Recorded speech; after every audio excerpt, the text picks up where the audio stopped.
അടുത്ത് ഏത് പെണ്ണിനെ വളയ്ക്കേണ്ടത്, ഏതാണിനെ വളയ്ക്കേണ്ടത്, എങ്ങനെ കാശുണ്ടാകും, കഞ്ചാവ് കച്ചവടം, ബിസിനസ്, മദ്യ കച്ചവടം, എല്ലാത്തെ കൂട്ടിരിക്കുക. നാട്ടിൽ അച്ഛൻ അവനതല്ല ഇവനല്ലേ ആ പള്ളി വരുന്ന കൈക്കാരനെ പരിപാടി. ഞാൻ പറഞ്ഞതേ നമ്മളതല്ലോ, എല്ലായിടത്തും എല്ലാം കയറി വരും.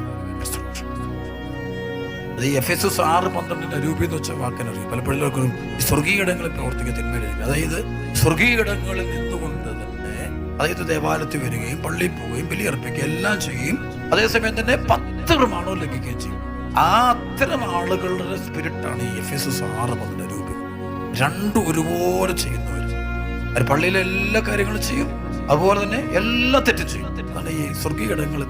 അതാണ് ഏറ്റവും ഡേഞ്ചറസ് ആയിട്ടുള്ള. അവർക്കൊരിക്കലും മാനസാന്തരം ഉണ്ടാകത്തില്ല.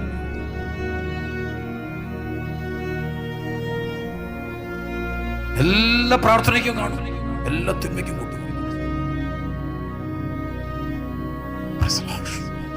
അതിന്റെ മുമ്പ് നിൽക്കണമെങ്കിൽ നമുക്ക് ഭയങ്കര ബുദ്ധിമുട്ടാണ്.